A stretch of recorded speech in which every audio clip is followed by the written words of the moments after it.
I am a storyteller. I'm not a politician, not a political person, not a religious person. Censorship arises, whether it's self-censorship or from outside. It arises only when you are trying to sensationalize things. Don't make tacky, terrible films in the name of propagating ideology. Storytellers are more important to the growth of society and your cultural upbringing. They're more important than politicians. Around the first 18 years, besides Khana Khazana, everything failed. Every day you would get up thinking that tomorrow I won't be able to make films. Hello, so welcome to the Quint, and thank you so much for making the time. Thank you. So, I watched a few episodes of Lottery. When you're shooting something like this, I'm thinking there are a lot of challenges involved because it's such an uncontrolled environment at the end of the day, right? So, what was the shooting like for you guys? This show, fortunately, I was there as a showrunner, Right. and it was a very challenging shoot. Yeah. So I was happy being a showrunner. I won't say tough, but yes, challenging. The world is new. Yeah. So a lot of research went into what roles people play on ships, and if they are placed in this kind of a situation, what would they, how would they respond? Also, shooting on sea is not. It comes weather is a challenge. You are also, how do you execute action on sea? So, whenever we look at the shows that you do, the one thing that really kind of stands out and I think really works well is your casting. So, can you talk to us a little bit about the casting process? Mukesh Chabra has been Yeah. my constant partner in crime. Right from Rajkumar Rao to Pratik Gandhi to Karishma Tanna, now, Gombar. I mean, this is not many people know it, but so Gagan was also shortlisted to play Gombar's part. I mean, Vivek Gombar and Gagan have done theatre together. He was finalized, and Mukesh, we were also casting for Scam at that time. So Mukesh said, I've auditioned him for Scam also. I think Gombar for this and Gagan for Scam. So it sort of went that way. You're somebody who brings a lot of real life stories on the screen, right?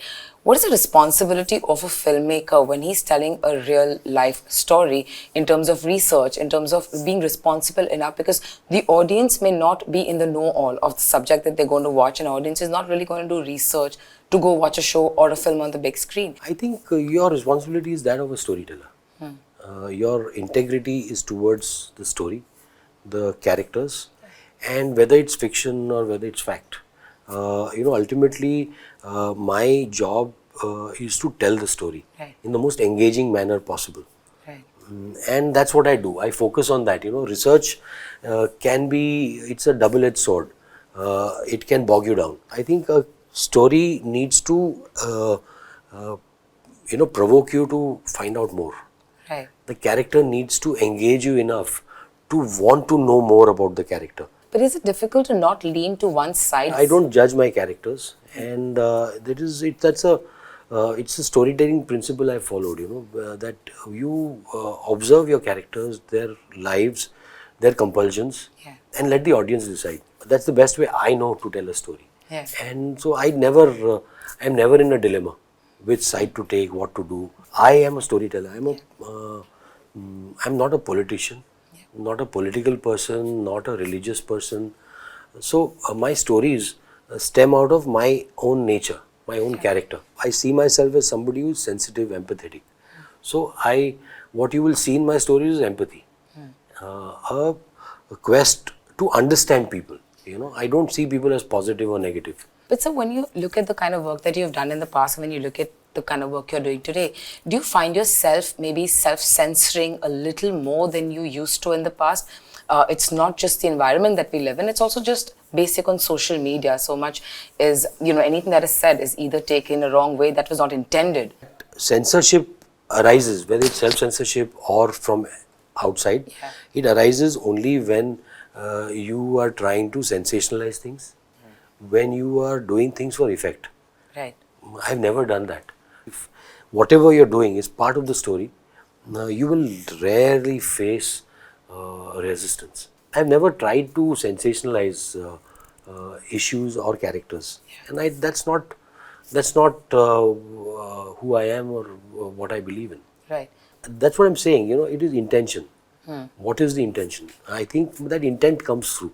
If it's provocative intent, you will provoke that kind of a reaction. I also look at provocation, but thought provocation. So very interesting that you said, it's the intent of the filmmaker, because today we do see films that somewhere feel they're propagating a certain ideology. I just feel I don't belong to that, and Yeah. I have a very that if I am opposed to something, Right.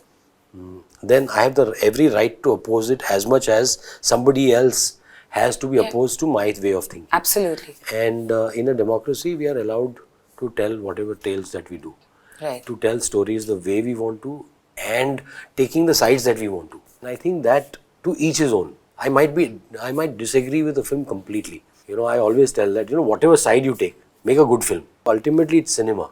Ultimately, it is storytelling. Don't sacrifice that. Don't make tacky, terrible films in the name of propagating ideology. So what are your thoughts on the fact that, the influence that a society has on films and films have in society? Films are born out of the times and the world that you live in. Yeah, they're a reflection of the society. They're a reflection of our times. Very often you tell stories of the past, but they become cautionary tales for our present.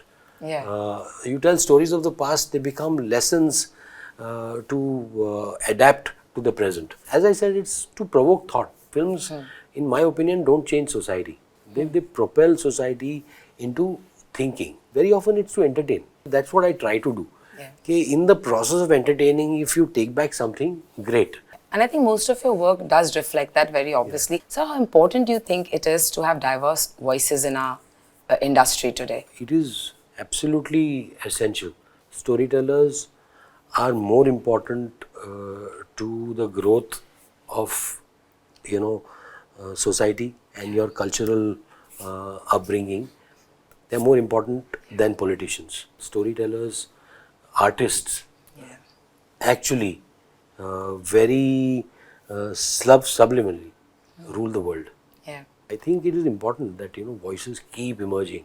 Earlier voices all evolving. You have a 12th fail, for example. Yeah. You have Vinod Chopra suddenly evolving with the times, giving you something so smashing. Just before we go, in your 30 years as a filmmaker, if you had to kind of think of, say, the top 3 moments in your career, what would they be? The first one, of course, has to be Khana Khazana, that a television channel trusted me and a new chef to make a food show. Yeah. The second, I would say, would be Shahid, the national award that both me and Rajkumar won. It sort of started off a new partnership in Such my a life. beautiful film. And a partnership, with Rajkumar, sort of lifelong partnership with Rajkumar. And then I think Scam 1992, it sort of became one of the pivotal moments in, long form storytelling in the country. These, because you asked me to count 3. You can give us more if you want. We're always happy It's to hear. always been, everything has been a journey. Aligarh has, it came at a time when Section 377 was still in force, and it came at the point of inflection. It came at an inflection point, and where homosexuals were still treated as criminals. And I think at that time that film was very important for the times. And today, it celebrated every Pride month. Aligarh is always celebrated. The films that I have failed miserably in, they're the biggest celebration, because of them, I've been able to do the better work that I did. Thankful for having failed, because failures teach you so much. Success gives you a swollen head, and I'm glad it came much later when I could deal with it. Around the first 18 years, besides Khana Khazana, everything failed. Every day you would get up thinking that tomorrow I won't be able to make films. But there was some force that kept me going. I just get up every day and see it as a new day. I don't look back. So I don't have a copy of any of my old films. I don't look back. You get up in the morning, it's a new day. Yeah. I get up like a debutant. I go there thinking that I don't know anything. And it's not a pretense. I really don't know. I get up just thankful that I'm here, and I have zero formal education in film. I have not assisted anyone, and then I'm still there, being able to tell these incredible stories. I mean, that every living day is a blessing. Thank you so much for talking to me, sir, and really looking forward to your next and Lotere. Thank you, Thank Swati. you.